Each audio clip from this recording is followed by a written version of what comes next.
Welcome to Toastmaster Time, the show that has everybody talking. I'm Ashley Harkeness. I'm the host for this episode of Toastmaster Time. And just like Toastmaster meeting, we have speakers who are prepared, and we also have an evaluator to help us to get improvement for our speeches. So our evaluator tonight is Trich Gray. Trish, how are we doing and what kind of show we got? Hi, Ashley. In Toastmasters, you have two types of clubs. You have regular clubs, and then you have specialty or advanced clubs. Today, everyone on our show is from one advanced club, the Speakers Forum. You and I are from that club, but in addition, our speakers, Faz and Robin, are also from that club. They're advanced speakers. We've both heard them in our clubs to give them feedback, and I am looking forward to what they're going to give to us today. Wow, that sounds like it will be a very special show. I'm looking forward to that. So let's get into that presentation mode right now. Our first guest sitting with me here is Faz Binesh. Welcome to the show, Faz. Hello, Ashley. Faz, thank you very much. How long have you been a Toastmaster? About 11 years. 11 years? Yes. And why did you join the Speakers Forum? I wanted to take my leadership skills and speaking skills to the next level. And I found that Speakers Forum, Toastmasters Club, offers a lot of opportunities in professional speaking, and I joined. Oh, that's a very good idea. Yeah. And as far as professional speaking, you do learn a lot of skills, don't you? Yes, you do. So, you mentioned leadership, and a lot of the leaders that are coming out of the into our District 57, a lot of them are members of that or have been members of Speakers Forum. I am privileged to hear their speeches. Yeah, so you've been a leader yourself, haven't you? I try. Okay, good. Yes. Well, your speech tonight is from the Competent Communicator Manual. It's project number 9. We'll hear more about that, but it's a persuasive speech. What brought you to this speech?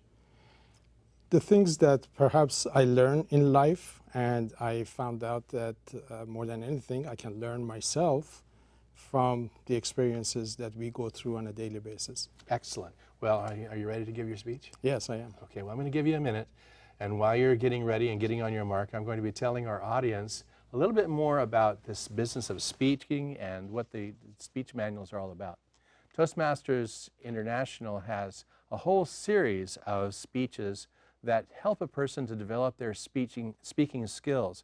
The Competent Communicator is the basic one. We start there, but we also have several others that take you right through the real experiences of speaking in life. So let's get into that right now, and back with me is Trich Gray, our evaluator. Tell us a little bit more about what Faz's speech is about. Well, as you mentioned, Faz is working from the Competent Communicator Manual. This is speech number 9, Persuade with Power. His objective is to persuade listeners to adopt his viewpoint or idea or take some kind of action. He needs to appeal to the audience's interests and then use logic and emotion to support his position. Logic and emotion. Oh, I'll be looking for that. Thank you very much. I'll be hearing your comments after the speech, but right now, let's give Faz the opportunity to start his speech. So, our speaker, Faz Binesh, with his speech, The Edge. Let's face the reality. When we are at the edge of a pool, on the verge of falling, there is a fear element that when we contemplate to jump or to back off, this fear sinks in at the wrong time when we have to make a decision or take an action. I call this what if fear. What if I embarrass myself? What if I die? What if I fail? This fear easily stops us from taking the next step. In a short time, realizing our dream is just a lost cause. Susie Kassem, a philosopher, once said, "Fear destroys more dream than failure ever will." Do you know why? Because we don't give ourselves a chance to move forward once we allow fear to overcome our determination. In summer of 1979, at a pool party, my friends asked me to join them in the pool. The problem was I didn't know how to swim. I knew that, but they didn't. And I wanted to keep it that way. You know, the image is very important for youngsters. When you're young, you don't care about roof over your head, money in the pocket, or food on the table. But you have to preserve the image. First time they asked me, I brushed it off as if I didn't hear. The second time, I played as if they were not serious. When they asked me the third time and they were in the pool already, I thought it was serious. I could see the end. The question was, am I going to die from drowning or embarrassment? The voice in my head said, Faz, get a hold of yourself. You're the master of disguise. Just fake it till you make it. Okay. I sat at the edge of the pool near the deeper section. My friends kept insisting, and I couldn't resist the peer pressure. I decided to just go in and out of water to keep him quiet. I went into the water, and when I reached the bottom, I pushed very hard to come back up. Suddenly, I found myself 3 feet away from the edge. You see, when you go into the water, the pool curves at the bottom. And when you push to come back up, you come back up at an angle. To me, that's an engineering flaw. I panicked as I found myself getting farther away from the pool edge and closer to heaven. Don't get me wrong, I do want to go to heaven, but I don't want to die to get there. My friends fortunately noticed something was fishy, and they saved me from dying. But they killed me with trash talk. Today, I take the trash talk over death any day. Also, the trash talk, the blame, and the sarcasm made me more resilient. Otherwise, any minor challenge in life would have crushed me by now. Years later, this past June, we went to Havasupai, an Indian reservation in Grand Canyon. We hiked over 7 hours in 100 degrees Fahrenheit temperature and saw the majestic Grand Canyon landscape, the rivers, and falls. During the 7-hour hike, my friends optimized every opportunity to remind me of the pool incident and the trash talk. Once we reached the campsite, they decided to jump off of a 50-foot waterfall. Yes, they invited me to join them.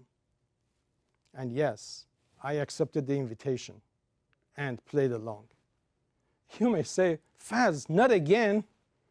Well, I may have a divine affinity with water. Maybe because I'm Pisces, I'm naturally drawn to water. This time, I let them jump before me. I practiced and perfected the 50-foot jump in my mind. I then walked up to the top of the waterfall and prepared to jump. As soon as I got to the edge, I saw a lot of people staring at me, just like what you're doing right now. And I froze. I waited a minute, more like 5. I stepped back to try again. As soon as I got to the edge again, I looked down, and it dawned on me, Faz, what are you doing? Aren't you scared of heights? I panicked. I waited a minute to relax. Then, before I made the third try, a voice from behind said, Faz, are you being a chicken? This sounded more like trash talk, and I couldn't take it anymore. I stepped back, ran, and finally made the jump. 50-foot perfect fall. That was the most exhilarating adventure I had. On top of that, I was able to check off 2 of my dreams on my bucket list. Hiking in Grand Canyon, for which I lost 30 pounds, and jumping from a 50-foot waterfall. My friends, dare to conquer your fear, because we can recover from failure, but we cannot restore our shattered dreams. Go ahead, take the action, and taste the victory.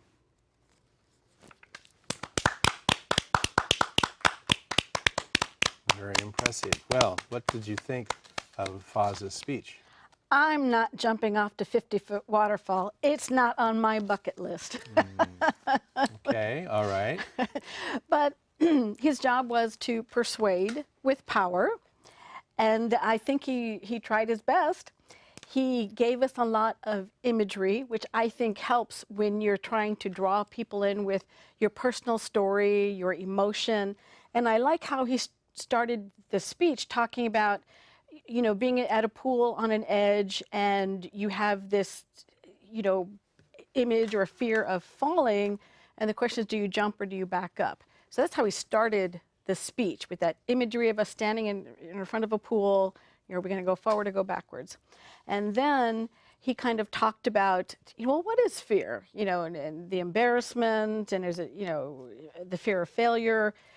And I also like the fact that he used a quote from the philosopher about fear destroys more dreams than failure ever will. It's like, okay, I can relate to that. So it's a powerful message, You know, addressing the things that are really bothering us within ourselves. You know, so he takes us all the way through the story about the Grand Canyon, takes us to the very edge, and so we can kind of join him with his fears. You know, the first try, think about this. You know, second try, I'm looking down, seeing all the people, and then just he makes that jump. Well, I appreciate your comments. I'll be hearing more from you, but right now it's time for us to take a break. This is Toastmaster Time. Don't go away. We will be right back.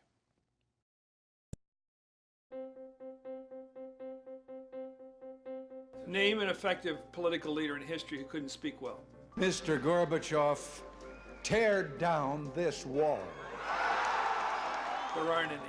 Because when it comes to a disease, Freedom requires leadership, and leadership requires oratory. You have to speak to be heard. I have a dream. It's all about personal growth and guts. Never give in. Never, never, never.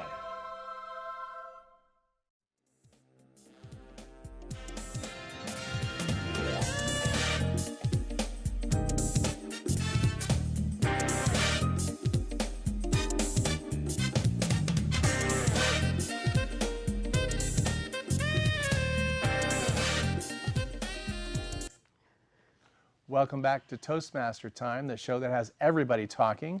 You've heard our first speaker, and now we're going to interview our second speaker. Please help me welcome Robin Struss. Robin, welcome to Toastmaster Time. Welcome. How long have you been a Toastmaster, Robin? It's been about 4 years. About 4 years, and in all of this time, you've been speaking and having a good time about it, right? I've been having a lot of fun. Okay, you're a member of Speakers Forum. What brought you to join Speakers Forum? Well, it was another member from another club that brought me there. Okay. It's an advanced club, so I'm sure that you found that it was a little more interesting than in your normal home club, I guess, I'd gather. Well, yes, it was a different club. There was a lot more to offer. There was people who were more advanced, challenging for me, which is what I was looking for. And I was learning a lot. I had more opportunities to stand up and speak. You've done more than that, though. You've also been a presenter at our Toastmaster Leadership Conferences, and I imagine that was a bit of a challenge, too, but did the Speakers Forum help you with that? It did. Excellent. All right. So you're going to be speaking to us. The title you have here is The Bold, Competent Communicator. You're going to be, well, we'll find out about that in a minute, but are you ready to do your speech? I am. Okay, I'm going to give you a couple of minutes to get onto your mark, and during that time, I'm going to address the audience at home and tell them a little bit more about Advanced Club. In Toastmasters, we have what's called a normal club where a new member starts out. They have certain procedures, they have certain manuals to help them get over the fear of public speaking. It's a very important part of what they're doing. And of course, we want to make sure that it's done properly. So we have a lot of support and a lot of help. Then comes a time when the Toastmaster begins to think, maybe there's just a little bit more. And that's how an advanced club comes into being, like Speakers Forum. One of the hallmarks that we have in the club is that we actually give evaluations right after the speech, but the evaluations are done with many other senior Toastmasters who have a lot more experience. The speaker gains from their comments, which are always supportive, and at the same time, we get a chance to move them ahead a little bit. Many of the people who've been through Speakers Forum end up as a professional speaker. And this is something that's actually a wonderful process. We get to see them learn all kinds of stagecraft and at the same time enjoy more of what they're doing. It's a very interesting process. Then the club, the home club, benefits also because the people tend to go back to their club and bring some of their skills there. It's a round-robin event, and it works in everybody's favor. So it's time for us to talk to our evaluator, Trich Gray, who's going to tell us a little bit more about Robin's speech. Trich? Thank you. Robin is speaking from the Competent Communicator Manual. This is project number 5, Your Body Speaks. She's going to use her stance, movement, gestures, and facial expressions, and especially on TV, it's going to be more in the facial expressions, to express her message and achieve her speech's purpose. She needs to make that body movement smooth and natural. Excellent, thank you. I'll be looking for your comments after her presentation. Now let's hear from Robin with her presentation, Bold. Robin Struss, Bold. I'm standing on stage, my voice quivering, my knees knocking, and my heart beating. I look down. I'm wearing my slippers and nothing else. And then I wake. It was a dream.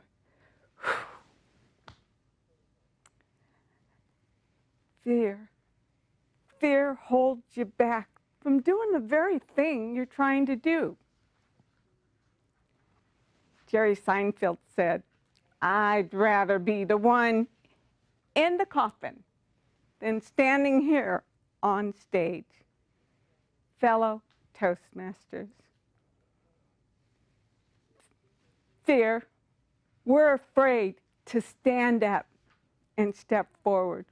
We hold ourselves back because we think we can't do it. We convince ourselves that we're not able to. My fear started with a doctor. It was 1984. You'll die, he said. You'll be a vegetable, he said. Go home. Get your affairs together. I was only 26 years of age. But yet, I think I denied what was happening around me. This couldn't be happening. Those things weren't going to happen, what he was saying. I had a husband. I had a 6-year-old daughter. A 4-month-old son. I wasn't ready to leave. Fear crept my whole body. I was numb to what was happening. My neurologist, 3 months had passed. He had went to a medical conference, and during that conference, he listened to a speaker, a Dr. Spetzler, who was a neurosurgeon in Arizona. After talking with him and sharing my case, the Dr. Spetzler said, I'll do it. Dr. J. Ram called me, and I was flying on a jet plane to Arizona, unaware of what was going to happen.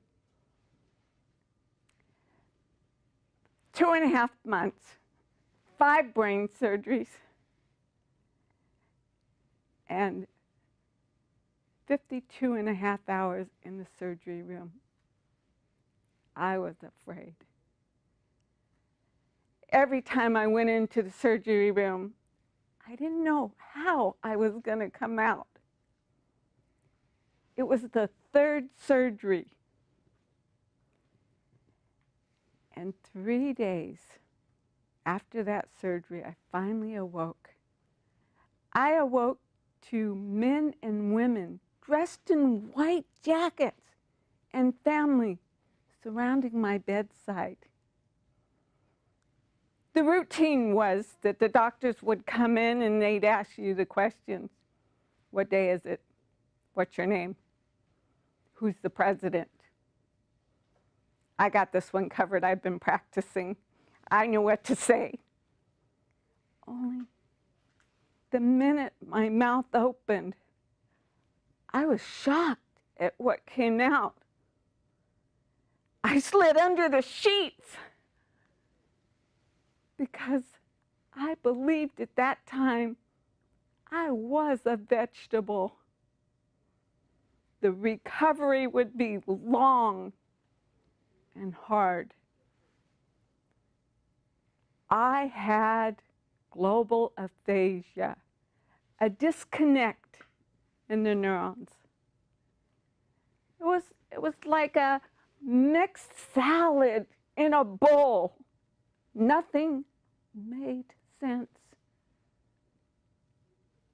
Everything was disoriented and confusing. I had people speaking and talking for me. I was then moved to go home where I had somebody come in and help me and assist me. Remember, I had a 6-year-old daughter and I had a 4-month-old son. Well, I needed to be cared for and treated. I wasn't able to treat them. My daughter's frustrations. Oh yeah, I forgot you had brain surgery. Well, I decided that I needed to change. I needed to step out. I had to push through all of this. My frustrations, it was the boulder, my fears. It wasn't a rock. It was a huge boulder. I couldn't get around it. I couldn't climb it. I couldn't push it.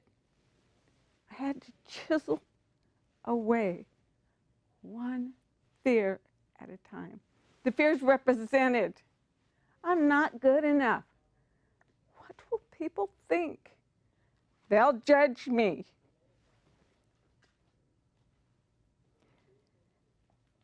I progressively got better.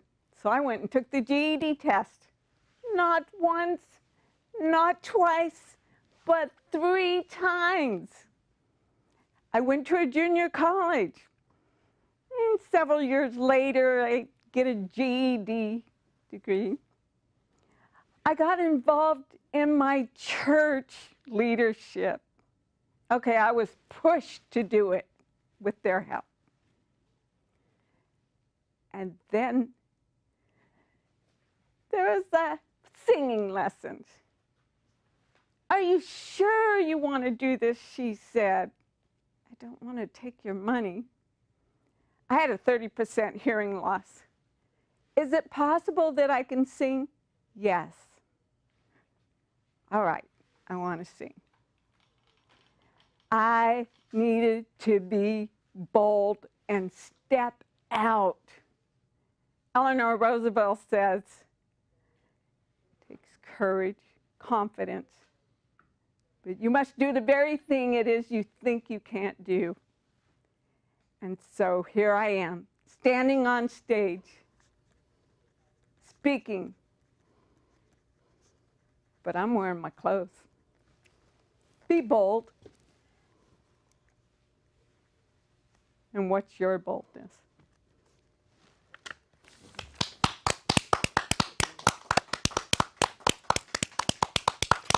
Well, boldly go forth into the evaluation. Yeah, that was quite a story. I'm just sitting here going, wow, I took all these notes, but I was really just listening. I have to say I'm so impressed. I mean, let's just start with some of the gestures because that's what she was working on. And I like the fact that she did, it's a small speaking area, but she did use it. You could tell that when she was, stepping back and then she had to step forward and, be bold.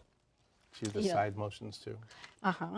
And I mean, it's still, I think on camera, the face that's going to have, people are really going to be noticing the facial expressions, but you could see that, for example, on some of the things when she was talking, this was the first one and this was the second one. And so you could see that she was using some of the gestures to help get her point across. And I like the fact that, I don't know, I just like quotes. I like the one from Jerry Seinfeld about, I'd rather be in the coffin than to be the one on the stage, or giving the eulogy, I think is how it goes. It's the first time I'd heard that, actually. No way! Really, yes. Oh my gosh! Oh yeah. And then Eleanor Roosevelt, you must do the one thing you think you can't do. Eleanor Roosevelt's one of my favorites, so pretty much when she says it's pretty awesome. But just the fact that she had such issues, and what was it, 5 brain operations, 50 hours in surgeries, she had global aphasia. I'm like, oh my gosh. But you could see how she had worked so hard to get to the point where she is now. And I think, in many cases, people wouldn't even realize that she'd had that level of, the global aphasia. So I think she's done an awesome job and just can't wait to hear more. So being bold is something that she has really brought to the forefront with all of her experience. Excellent, Yes. Very good. Thank you very much. We'll hear some more later on, but right now it's time for us to take another break. This is Toastmaster Time. Don't go away. We'll be right back. Welcome back to Toastmasters Time, the show that has everybody talking. We just had 2 speeches that were enlightening. And right now the question that is on the table for us is, this is an advanced club speakers forum. And a question that always comes and is asked to me is, why did I join Speakers Forum? So, Trish, why did you join Speakers Forum? I have 2 main reasons why I joined Speakers Forum. The first one is the club is for people who've already completed the competent communicator, which means the people in the club are going to have typically more experience than in a regular Toastmaster club. In fact, in Speakers Forum, I would guess that probably close to half the people have distinguished Toastmaster or at least an advanced communicator gold. So they're quite experienced and can give me that feedback that I'm looking for. Those are experienced people who've given a lot more speeches, right? And again, most regular clubs, you're doing a 5 to 7 minute speech, but in Speakers Forum, we have a 3-hour meeting, and we love it when people work with the advanced manuals that are longer speeches. For example, facilitating discussion might be a 20-minute or half-hour, or if you're working on the professional speaker manual and you want to work on a keynote speech, a 15 to 20-minute speech. So those are 2 big things, is the advanced, experienced members in the club, and the fact that I get to work on longer speeches and some of the more advanced manuals. So what brought you to Speakers Forum? When I joined Speakers Forum, I was interested in becoming a professional speaker, and looking for opportunities outside of the club where I might use my skills. So we were focused at that time on helping people to develop PowerPoint, things like this, and make sure that we were paying attention to the audience so we didn't put them to sleep, which could happen. And that was very successful. That's what I do now for a living after all these years. So I was looking for those opportunities. Have you also noticed that we only do round-robin evaluations? In fact, we just put 5 minutes on the clock, and everyone in the room gives you feedback. And what I like about that, as opposed to a regular club where one person gives you feedback, is if I get 5 people in the room saying the same thing, I probably should take notice of that and work on that area. But if maybe only one person brings up an item and the other people say, oh, it's not so important, again, it gives me a range of feedback. Yes, sometimes the range can be quite startling too. The first speech I gave, I got an evaluation from a good friend of mine who said, guess what? That wasn't a very good speech. There's so many things wrong with that. We need to fix that. They were right. I did, and it worked. That was a key point to it. Well, that's a good point, is when you're given feedback, you have to be open. Very much listen. open. Okay. And then just also, in this club, I love the fact that you always bring your projector, your computer projector. In some yes. clubs, they don't have that equipment, but if you want to work on becoming a professional speaker, the fact that we have this equipment is excellent. And in addition, I love the fact that you've given some kind of tales from the road since you are a professional speaker. For example, items about microphones and what kind of a microphone should you use. Yes. So I love the fact that you have also given that type of information to our club members. I think that's a legitimate expectation in the club, that it would in fact go much larger than that. So that's very cool.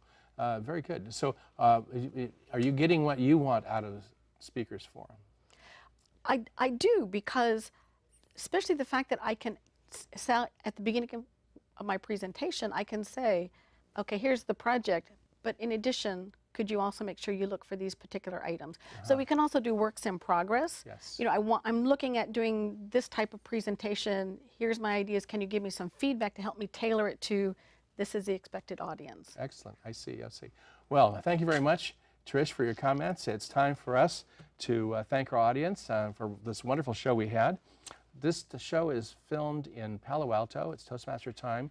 We're part of District 57 Toastmasters. You can find out much more about this TV program by going to our website, toastmastertime.com. We're sponsored by our District 57, who make sure that we get some local information in here, and here's part of it. Their website, especially for their coming conference in November, is D, as in dog, 57tm.org. That's their website. If you want more information about Toastmasters itself, however, with an international organization in lots and lots of countries, then you'd go to the toastmaster.org website. And we appreciate that the wonderful staff here at the Media Center in Palo Alto helped support us with this. I want to thank you, Trish, for being here. Thank our speakers, Faz and Robin. And I want to tell you that this is one of the greatest experiences you can get, being a Toastmaster and being on Toastmaster Time. From all of us at Toastmaster Time, well, I'm Ashley Harkness. I'm your host, and I want to tell you, join Toastmasters and keep on speaking.